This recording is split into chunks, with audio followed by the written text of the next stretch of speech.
नहीं, कैसी हो तुम?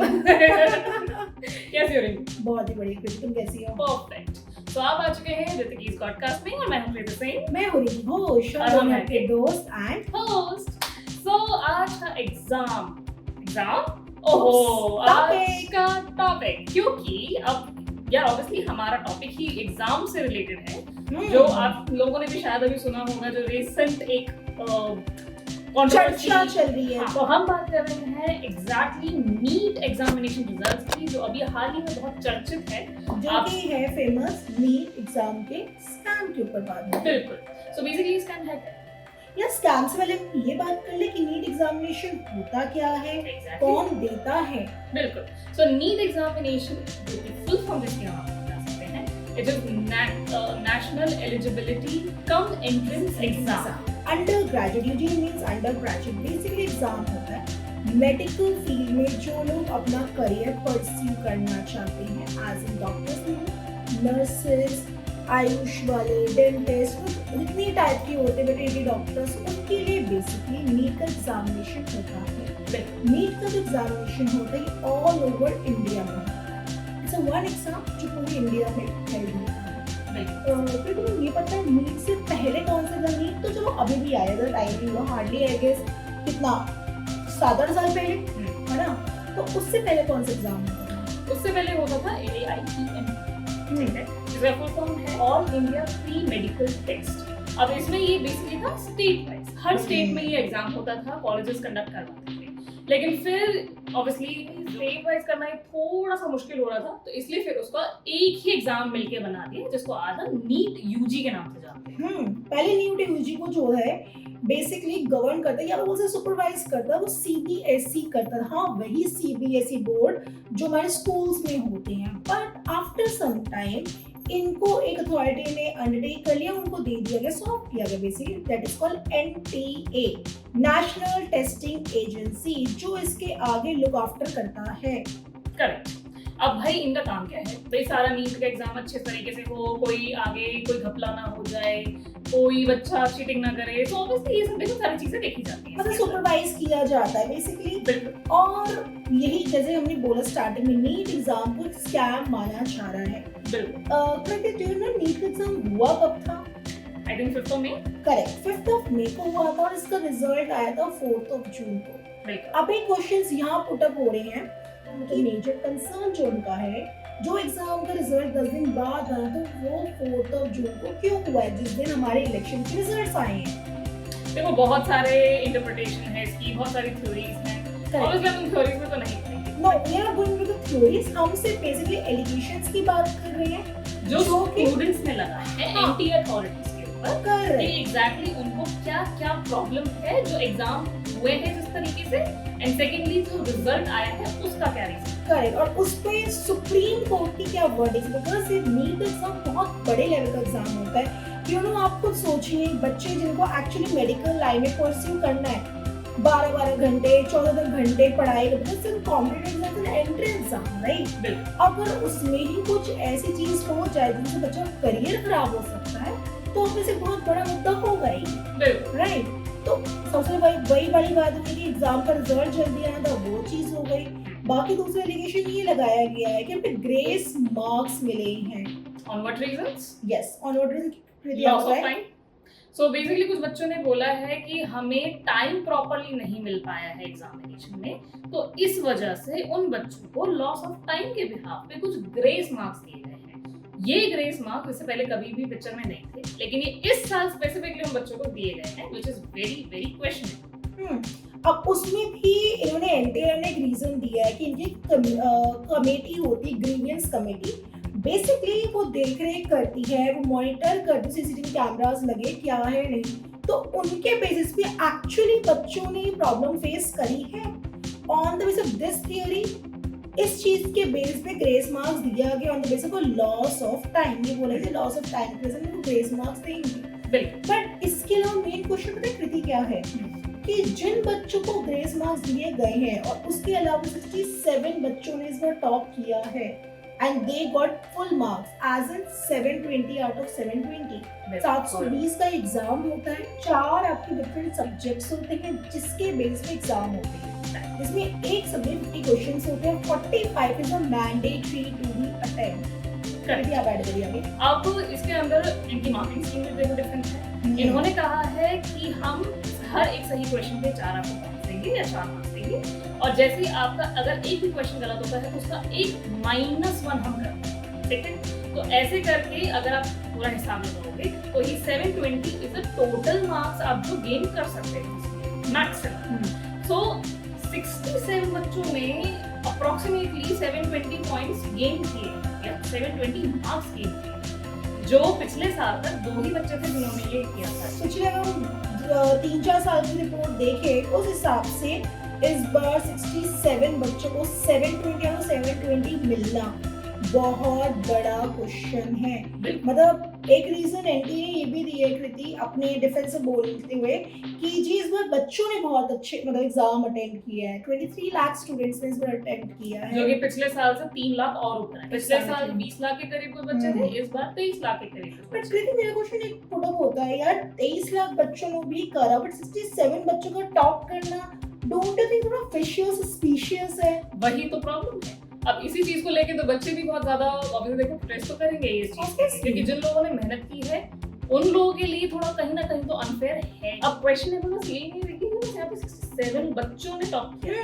कुछ बात बेसिकली अगर देखा जाए 44 बच्चे हैं जिनको ग्रेस मार्क्स मिले हैं इन 67 में, तब जाके उनका 720। और ये 44 स्टूडेंट्स वही है जो 1563 बच्चों को जो ग्रेस मार्क्स मिले हैं 67 माइनस 44 मतलब एक्चुअल 67 माइनस 44 बच्चे, तो यानी 23 बच्चे कुछ है 23 बच्चे करेक्ट 23 बच्चे जो एक्चुअली बच्चों ने टॉप किया है। चलो वो एक बार को शायद डाइजेस्टेबल हो सकता है। अकॉर्डिंग टू एनटीए इस बार का एग्जाम इजी था। देखो being an student, her student यही बोलता है जी नहीं एग्जाम डिफिकल्ट था, वो शायद मैं होंगी मैं भी बोलूंगी। I am not saying student is wrong और NTA is wrong, everyone should be right in their own case, right, उनको ज्यादा पता है। बट बात है कि 23 बच्चे 700 और 700 ला रहे एक बार को डाइजेस्टेबल है, बट 67 बच्चे मतलब लेके आ रहे हैं वो थोड़ा सा यू नो अनडाइजेस्ट करने वाली चीज है। वो भी उस रीजन से कि लॉस ऑफ टाइम। 44 बच्चों को ग्रेस आपको मार्क्स मिलना because of loss of time it's huge, you know, because उस ग्रेस मार्क्स में 44 बच्चों ने टॉप किया है, उन्होंने मेहनत करी है, बट यू नो होता है जो 23 बच्चों ने एक्चुअली मेहनत करी उनको भी फील हो रहा होगा और हर किसी को लगा ओ माय गॉड नीट सबसे बड़ा लीजिए, मे बी एक क्वेश्चन तो है इसमें कहीं ना कहीं तो है ही। और अगर सच में लॉस ऑफ टाइम ही था तो आई गेस वही 15-20 मिनट आप थोड़ा सा एग्जाम को आगे बढ़ा देते, अगर इतना ही था तो फिर ऐसे भी फेयर भी हो जाता। और ये भी था ना बच्चों ने ये भी डिमांड करी है अगर ऐसा कुछ था तो पहले से ही न्यूज़ क्यों नहीं अपडेट करी गई। बिल्कुल I think they are absolutely right, because होता क्या है जब रजिस्ट्रेशन करते हैं कृति आप किसी एग्जाम में हमेशा टर्म्स एंड कंडीशंस लिखी होती है, आपका जो एडमिट कार्ड आता है हमेशा लिखा होता है they should mention all this things.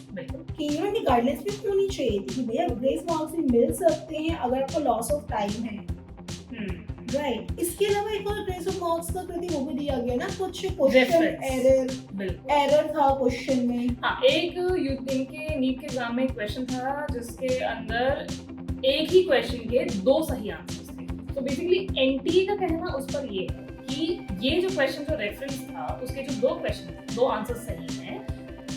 2018 की कोई 12th की बुक है जिसमें वो ऑलरेडी क्वेश्चन है जहाँ से उठा के दिया गया है और उसमें ऑलरेडी एक सही आंसर को करेक्ट बताया गया है, लेकिन जो नया सिलेबस आया या जो नए क्वेश्चंस आए उसके अंदर आंसर्स अलग थे। तो इस वजह से भी कुछ क्वेश्चंस ऐसे हैं जिनके वजह से कुछ अलग मार्क्स दिए गए हैं या सही को गलत या गलत को सही बनाया। तो देखो इस पॉइंट से ना मैं स्ट्रांगली अग्री या डिसएग्री नहीं करूंगी बिकॉज ये एरर हमारे बोर्ड के एग्जाम से भी हुए थे कि यू नो एक एग्जाम का आंसर दोनों को सही कंसीडर किया गया था, ये हमारे साथ भी पर्सनली हो रखा है। तो मैं इसको ना ही मैं बोलूँगी गलत है ना ही मैं बोलूँगी सही है, क्योंकि ह्यूमन एरर हो सकती है भाई, बहुत बड़े लेवल पे हो रहा है। ऑब्वियसली एरर बेसिकली नहीं होनी चाहिए थी, पर अगर हुई है तो उनको ग्रेस मार्क्स देना कि अगर बंदे ने अटेम्प्ट किया है और दोनों को भी सही आंसर है तो वो चलता है। ये मेरा ओपिनियन है। तो उसको भी अगर एक हम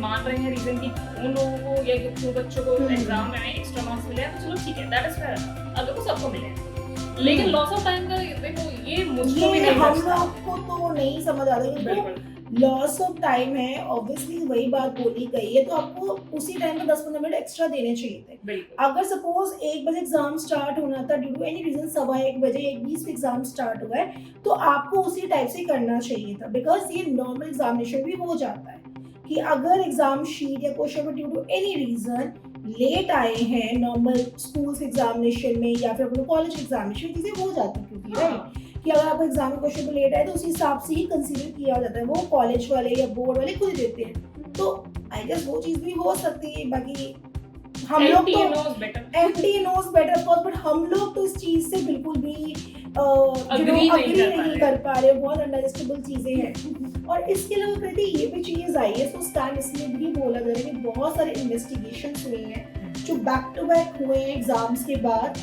जिसमें से बिहार में कुछ लोग पकड़े गए हैं। और कहते ये भी रीजन है, जैसे कि एग्जाम हुआ 4th मई को हुआ था, उसके बाद यही पकड़ा गया है कि 11th मई को in Bihar and following with the same 20th मई को दिल्ली में भी एग्जामिनेशन लीक होने के रेफरेंसेस आए हैं, उसके एविडेंस आए। फॉर एग्जांपल बिहार झारखंड वगैरह में ये चीज हुआ है, 30-50 लाख लोगों के पेरेंट्स ने दिए, जो मेडिकल एस्पिरेंट्स होते हैं, जो मेडिकल के एग्जाम्स थे, 6 इंडिविजुअल पकड़े गए हैं, जो हमने देखा है, सोच देखा हमने, तो उनके पेरेंट्स ने एक्सेप्ट करा है कि हाँ उनके पेरेंट्स ने 30-50 लाख रुपीज दिए हैं। ये बात है कि बिहार की सेम काइंड ऑफ चीजें हुई है दिल्ली में, जहाँ पे 4 लोग पकड़े गए हैं, 2 बंदे जो थे ना उसमें से उनके बायोमेट्रिक मिसमैच थे। एज इन मान लो मैं एग्जाम, मेरा रोल नंबर है, वेस्ट और उनको बैठने दिया गया था। तो अभी तो देखो झोल तो वहीं पे ही है ऑब्वियसली, बट अब वही है, देखो जब तक NTA या फिर हमारे जो एजुकेशन मिनिस्टर हैं जब तक वो कुछ नहीं करेंगे तब तक चीजें सामने शायद नहीं आ सकती, क्योंकि हमारे एजुकेशन मिनिस्टर की तो साफ साफ है कि हो सकता है डिस्क्रिपेंसीज आई हो एग्जाम को कंडक्ट करवाने में, बट एग्जामिनेशन के जो पेपर है वो लीक नहीं हुआ। ठीक है, डिस्क्रिपेंसीज भी आना इतने बड़े लेवल पे, considering 23 lakh aspirants there, 23 lakh बच्चे बेचारे कितने सालों से प्रेशर कर रहे हैं, वहां पे भी डिस्क्रिपेंसीज आना एक क्वेश्चनेबल तो है, क्योंकि यार आई एम प्रीटी श्योर ऐसा तो होता नहीं कि पेपर को एक बंदा बनाता होगा, 10 बंदे की टीम है जो बनाती होगी, काफी बंदे बने होंगे ऑब्वियसली बात, बिकॉज एग्जाम जो है एक जगह नहीं होता है, हर जगह डिस्ट्रीब्यूटेड है, बिल्कुल वहाँ एग्जाम्स होते हैं, तो उस हिसाब से तो बहुत अनफेयर है वैसे बच्चों के लिए, अनफेयर तो है, क्योंकि कितने सारे बच्चे हैं, 23 लाख बच्चों ने अगर दिया है, उसमें से कुछ ही बच्चे हैं पहली बार तो जो पास होते थे, ठीक है, top let alone we are topping that exam, but still somehow now they are even able to go with this exam and all. अब फाइनली फिर अचानक से हमको ये लगता है कि यार चलो ठीक है, फाइनली अब सब कुछ अच्छा हो जाएगा, हमारा रिजल्ट आएगा, हम आगे जाके कुछ प्रिपेयर करेंगे अपनी फाइनल चीजों के लिए, पेरेंट्स के भी होते हैं, फिर इतने में पता चलता है लोज पेपर लीक हो गया। चलो अब ये बहुत डिसहार्टनिंग है यार, डिसहार्टनिंग तो है, बट चलो हम हैप्पी है कि सुप्रीम कोर्ट का जजमेंट आया, बेसिकली वर्डिक्ट्स आए बहुत अच्छे हैं जो कि स्टूडेंट्स के फेवर में है, माइंड भी बहुत सारे स्टूडेंट्स से अग्री ना भी करें, but I think it's a fair for them कि जो 1563 स्टूडेंट्स को ग्रेस मार्क्स दिए गए उनके लिए बोला गया जी 23 जून को या तो आप एग्जामिनेशन दोबारा दो, या जो रिजल्ट आया था जो ग्रेस मार्क्स दिए गए उसको हटा के हम जो एक्चुअल मार्क्स है वो देंगे, नाउ चॉइसेस। बिल्कुल, What to say on this critic? I क्या लगता है? think that's fair. That's मेरे ख्याल fair, से एग्जामिनेशन दोबारा होना is हाँ, good that's option. fine. क्योंकि देखो obviously बात है 23 लाख लोगों को एग्जाम दोबारा से करवाना शायद चैलेंजिंग है, अब वो मुझे लगता है कि अब उनकी रीचेकिंग हो रही है, जो भी चीजें हैं कुछ भी हो सकती है, बट हाँ जो 1563 स्टूडेंट्स है उनका दोबारा से एग्जाम होना it's fair enough, fair to those candidates क्योंकि जो 67 से माइनस करते 44 में एक्चुअल फिगर में 23 स्टूडेंट्स का आ रहा है, उनके लिए ये सही है क्योंकि एक्चुअली मेहनत करी है, उन्हें करके ग्रेस मार्क्स के बिना उन्हें टॉप किया है। 720 नंबर लाना इतने बड़े लेवल के एग्जाम पे, इतने डिफिकल्ट एग्जाम पे लाना बहुत बड़ी कुडोस टू यू, क्योंकि Exactly. आप लोगों ने एक्चुअली तो मेहनत की है, तो जिसका फल हाँ. मिला तो है। अब इज जस्ट दैट, अब ये भी एक नया क्वेश्चन था कि भाई जिन्होंने सेकंड टॉप किया ना उनके आए हैं 719 718, हाँ which is logically and mathematically not possible in तो ये वही होंगे ना, कृति ग्रेस मार्क्स वाले ही होंगे मुझे लगता है, बहुत सकते ग्रेस मार्क्स वाले ही होंगे, तभी है ना, वही तो मैंने सुप्रीम कोर्ट का मुझे ये वाली सही लगी भैया एग्जाम दो या फिर अपना ओरिजिनल मार्क्स दो, बहुत सीधी सी बात है। मेरे ख्याल से देखो अगर उसको फिर हटा भी दी, जैसे ओरिजिनल अगर हम छोड़ रहे हैं तो वो भी सही है। अगर बाकी वो जो 153 बच्चे हैं अगर वो देना चाहते हैं दोबारा एग्जाम, तो दैट इज ऑल्सो ठीक है। तो ये दोनों सूट तो भी अच्छा है, बट हाँ भाई ये देखो, अब जिन बच्चों को नहीं देना होगा ऑब्वियसली वो तो यही बोलेंगे कि उन्होंने पहले इतने एग्जाम में की प्रिपरेशन करके थे, मेहनत करके दिया है, फिर दोबारा वही सेम चीज, तो वो थोड़ा सा है तो सही देखो अनफेयर अब भी कहीं। बट लेट्स सी क्या होता है आगे, how the story unfolds now. But ये है कि हाँ, हमारी एनटीए से, हमारे एजुकेशन मिनिस्टर से कहीं ना कहीं एक दरख्वास्त है कि प्लीज इसको थोड़ा सीरियसली लें, बिकॉज पिछले कुछ सालों में जितनी पेपर लीक की घटनाएं बढ़ती जा रही हैं, बच्चे बेचारे उतने ही डिसहार्टेड हो रहे हैं। और आई थिंक डिप्रेस्ड हो रहे हैं। और सबसे बड़ी बात ना कहती आज के टाइम पे ना, एक्चुअली पहले से ही है, ड्यू टू इंटरनेट चीजें ज्यादा आने लगी बार कि लोग वो सुसाइड करने लग गए हैं। वही अब ये सुसाइडल केसेस देखिए बढ़ भी कहीं ना कहीं इसीलिए रहे हैं ताकि बच्चों का देखो डिसअपॉइंटमेंट है कहीं ना कहीं अपने ऊपर, अपने पेरेंट्स पे, कहीं ना कहीं गवर्नमेंट की स्कीम्स पे। तो अगर इन चीजों पर थोड़ा सा और ध्यान दें और उस पर थोड़ा और फोकस करें तो आई गेस थोड़ी बेटर चीजें हो सकती हैं। बट स्टूडेंट्स से एक रिक्वेस्ट ये है हमारी तरफ से कि पहली बात तो किसी को इतना सीरियस लाइफ थ्रेटनिंग मत बनाओ कि देखो अगर एक चीज नहीं हुई ना दूसरी चीज कोई हो ही जाएगी। पहली बात तो कोई ऐसा नहीं है कि अगर डॉक्टर नहीं बन पाए due to any other reason, first में से हो ही ना, अगर नहीं तो it's okay, try for something else, right. आज के टाइम पे इतनी सारे ऑप्शंस, और कभी ना एक चीज से फोकस तो रखो ही मत, never take only part one, हमेशा टेक प्लान बी और सी। प्लान वन या प्लान इस पे नहीं कि हाँ भाई मुझे यही बनना है, इसलिए नहीं हो तो मैं कुछ नहीं करता, नो डोंट टेक इट।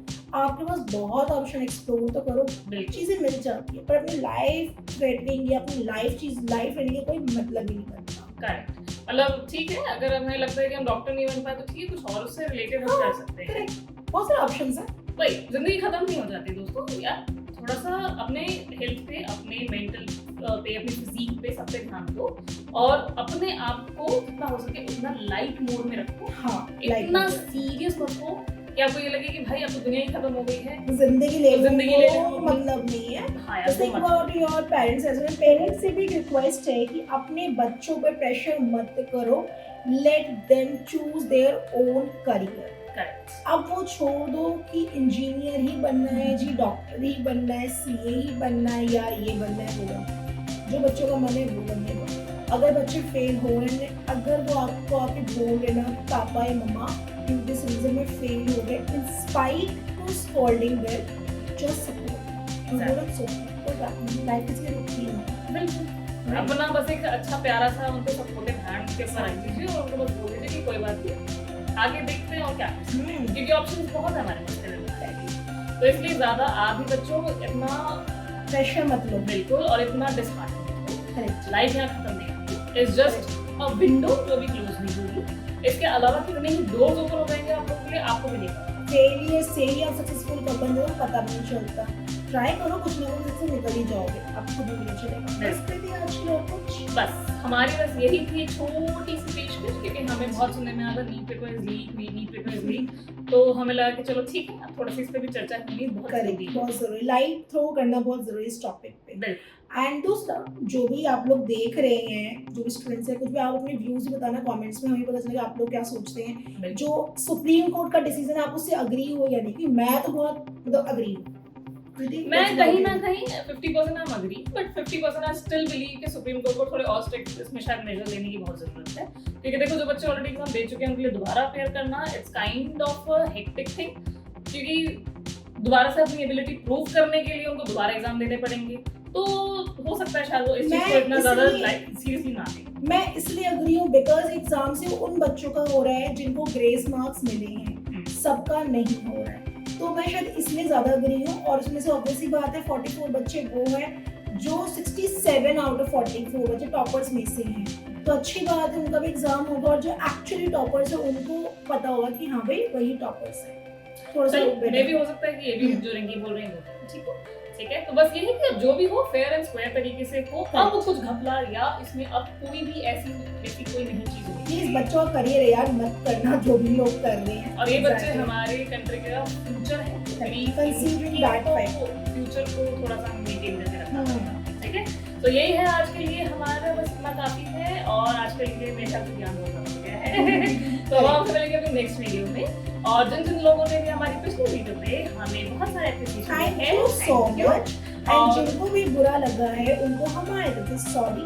दो नोइंगली चीजें नहीं करते, अगर अननोइंगली अनइंटेंशनल बुरा लगा तो माफ करें जी।